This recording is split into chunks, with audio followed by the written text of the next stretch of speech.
Ah, it lives inside. I don't know why.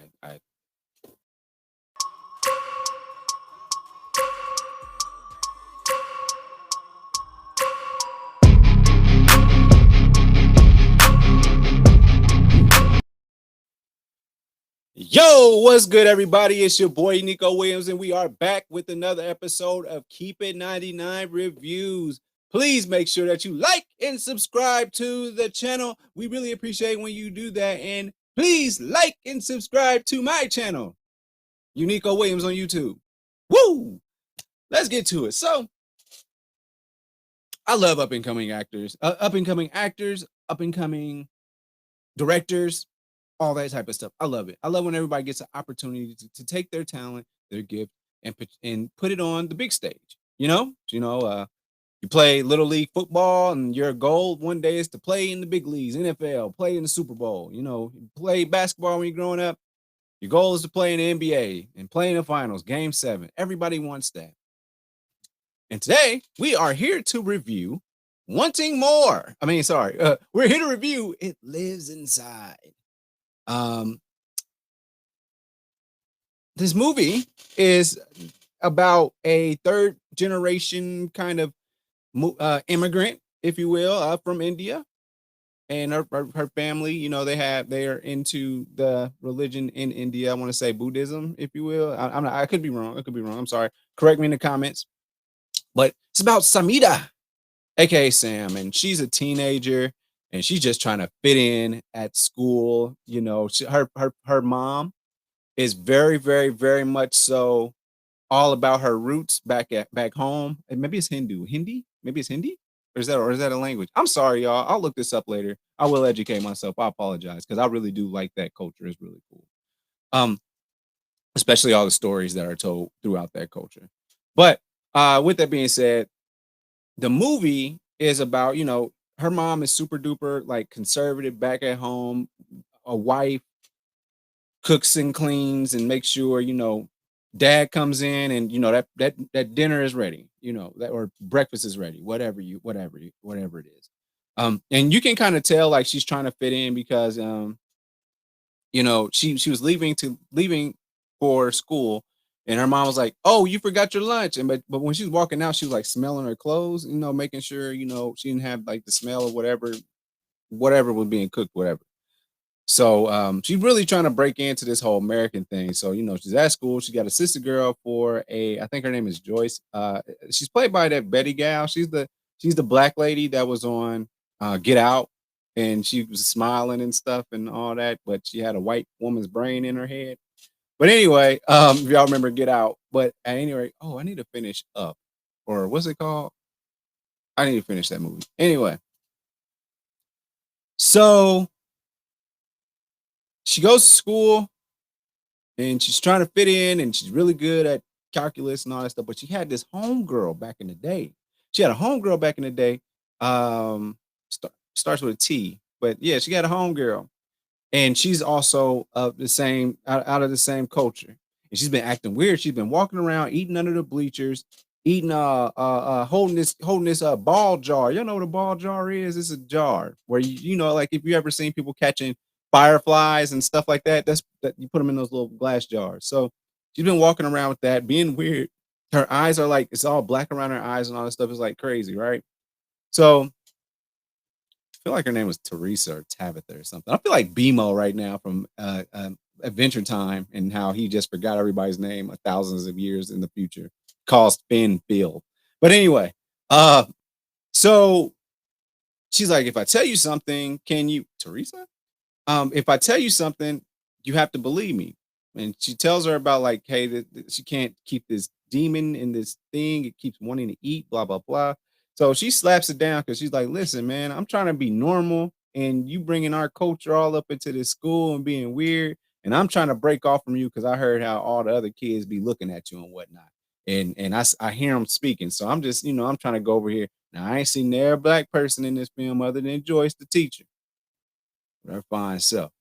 But slaps it down. So I guess that unleashed this thing, right? That she kept in this bottle. So it turns out like the story is basically this kid that is also of that religion. I guess he brought it over from India, and they were running from this entity or something like that, but he got burned in a fire, but there was no fire. It was some crazy stuff like that. And I guess homegirl T, she went in the house and grabbed him up and used the container. So whatever.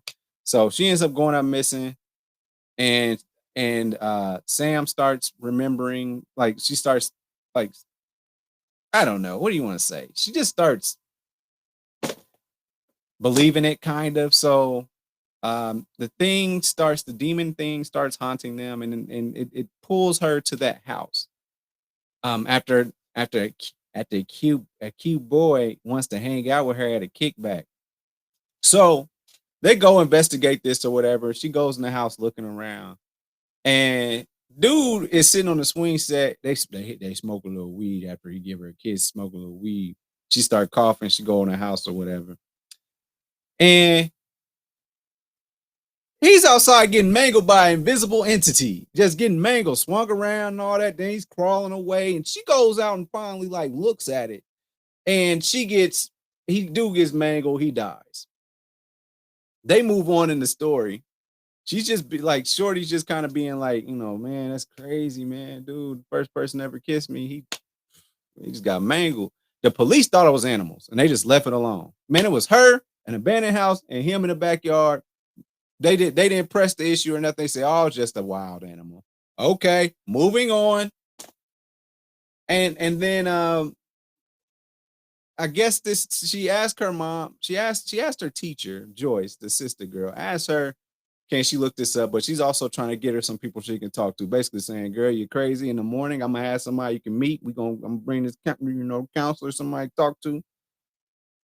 Anyway, turns out that it's this demon from Indian lore, and and apparently it's this thing where you can't it hurts people that try to help you. And it attacks the teacher in the school, then it attacks her family while she's putting on her war paint and all this stuff. And then they attack, then she follows the entity after it like slashes her dad up a little bit, but he survived. And then I don't know, like what happened next? I don't know. She runs. They got it out the house by praying, and then she's like, he's going. It's the demon's going where death is, and it goes back to the kid's house, and that's where her friend T is, and they fight the monster, and they show the demon, and it goes inside of her. End of story. That's it. Um, or is it she has to eat meat now, and she's really vegan, but she has to feed the demon inside of her now, so she has to eat raw meat, and everybody's acting like everything is normal.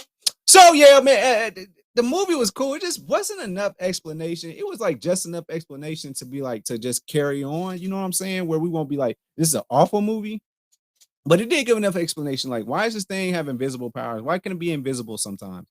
And these entities, like, who is their lawman? Who is the person what who created these things, and why do they get to run amok and hurt people that aren't doing anything wrong? Like, I want to know real rules on this stuff. Like, I wish people would go in depth and like explain the powers that be, the powers above, how interdimensional or like demon world works. I want that explanation. And I think that's the biggest thing that was missing out of this movie was that I think the acting was fine. Like it wasn't a bad movie in regards to acting or anything like that. It had a $2.6 million budget. So that is what that is. I feel like it was probably like a 4 to 6 week probably filming session. So I mean, spent $2.6 million to make this. I think you come out on top if enough people go see it. But I mean, I think it was a cool movie. But I think that this is the type of movie that belongs in at a film festival. You know what I mean?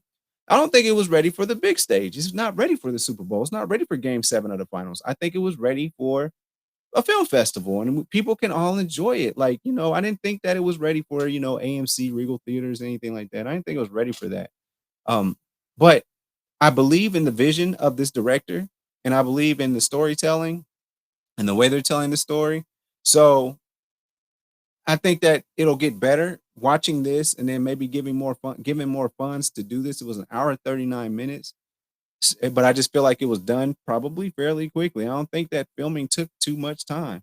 So, with that being said, I mean, check it out. I'm sure it'll be on Netflix eventually. Watch it. It was cool. It'll be on Netflix. I believe it'll get that much. It'll get that much, respect to actually be on Netflix. So, that's there you have it. That is my review on It Lives Inside. I just think it should live at the film festival and then Netflix probably.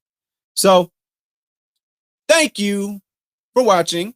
Please make sure that you like and subscribe to the channel. My friends, they've been rolling down on the ticker, the whole time. So make sure that you follow my friends and do stuff, and engage with us and leave comments. I love talking to people about these and interacting. So again, my final verdict on this is should have been for the film festivals. Wait till it comes out on Netflix. But if you have an extra ticket, if you're with Stubbs Rewards, you're A-list like me, then by all means, check it out. It was cool. Also, make sure that you follow my channel, Unico Williams, on YouTube. We have a lot of fun over there. We talk about everything. So it's not a specific niche. If it's a video that interests you or a topic, hit that like and subscribe button. And if you don't see nothing you like, still like and subscribe. It's me. Don't you like looking at me? I like looking at me. But thank you for tuning in to another episode of Keep It 99 Reviews. I holla. Thanks for watching. Make sure you follow me on all my social media platforms. Don't forget, every Thursday, the full podcast is on Apple Podcasts, Google Podcasts, and mama, I'm on Spotify. Overall 99 ENT bring you videos from Friday all the way to Friday. So be sure to like and subscribe to the channel. We appreciate it. Again, thank you so much. I holla.